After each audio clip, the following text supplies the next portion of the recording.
Hi, Exorbiter here. Are vaccinations always safe? Or do they sometimes go terribly wrong? Coming up in this video.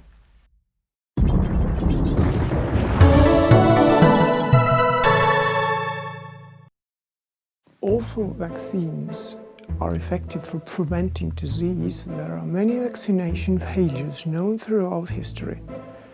A rumor even circulates on the internet right now that the major outbreaks of the 1918 influenza epidemic were caused by a vaccine. Well, it would be fascinating to prove this. Blaming vaccination for the world's largest pandemic is impossible for the simple reason that flu vaccines didn't exist back then. They were developed only in the 1940s.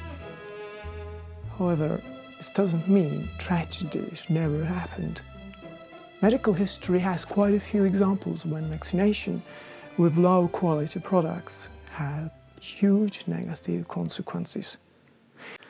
In early 1942, the US military initiated a mass inoculation of all active duty personnel, according to the intelligence data the Japanese had been developing a biological weapons program, and after Pearl Harbor, it was expected that such weapons could be used soon.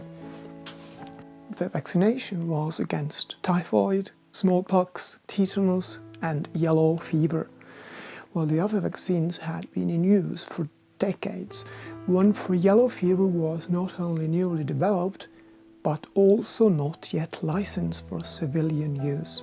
The FDA approved the vaccine for yellow fever only 11 years later, in 1953. The problem with the vaccine that the soldiers got in 1942 was that it contained human serum contaminated with hepatitis B. 330,000 got the injection. As many as 51,000 military personnel with hepatitis were hospitalized immediately. 100 died. The vaccination with this too hastily developed product was halted, but the harm was already done. Some even developed liver cancer much later in life. Just 2 years after the Second World War ended in March 1947, a New York businessman returning from a trip to Mexico City died within a few days after arriving by bus. Laboratory results revealed that he, as well as 2 other people he had been in contact with, were positive for smallpox. On April 13th, a second person died from the same disease. New York City Mayor William O'Dwyer called for mass vaccination of all the then 7.8 million people. Be sure, be safe, get vaccinated was the campaign slogan both on print and radio. Public health officials assured everyone that vaccination is painless. The skin is not even broken by the needle, they said. By the end of April, about 6 million people were immunized. But as a result of the vaccination, there were nearly 50 cases of encephalitis or inflammation of the brain and spinal cord. In the following weeks, 8 people died. While such a mortality rate could have been expected, it's still questionable if a mass vaccination was really needed in this case. When the first polio vaccine was developed in 1955, no one could have guessed what disastrous results the vaccination would bring.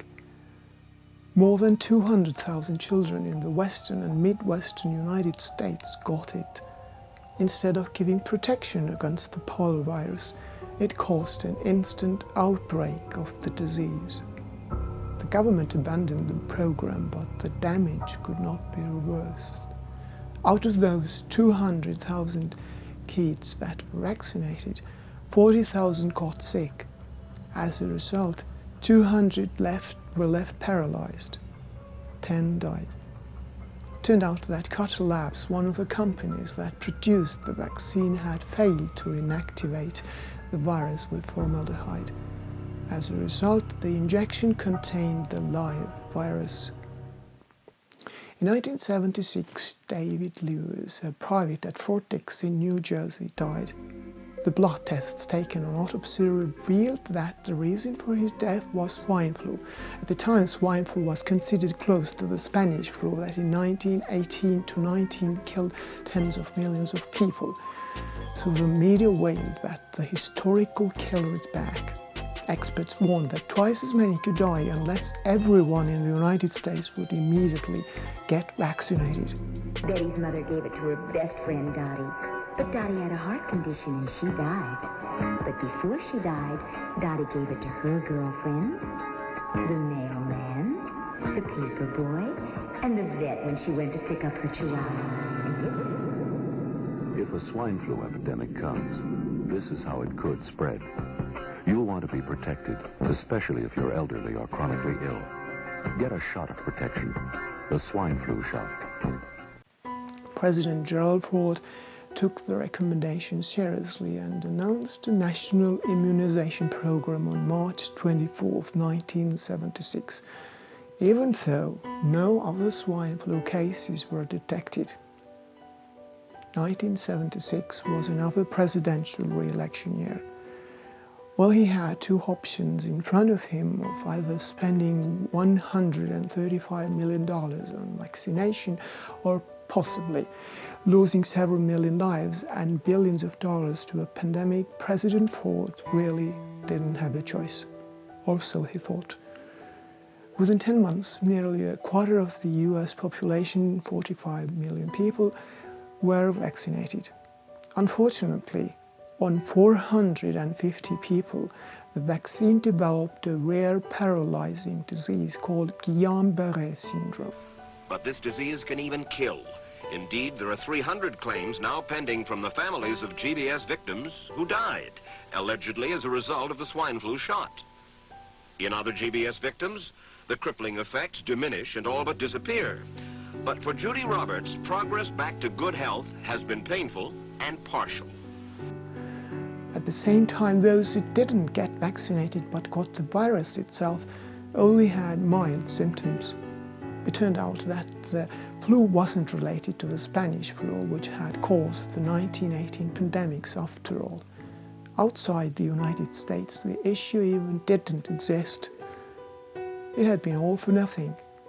The New York Times called the whole thing a fiasco.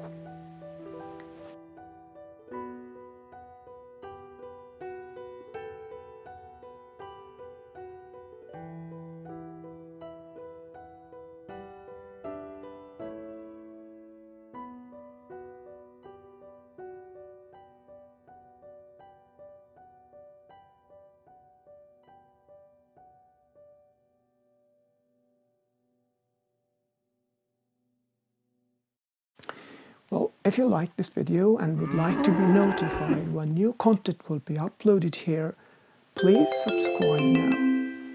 Bye.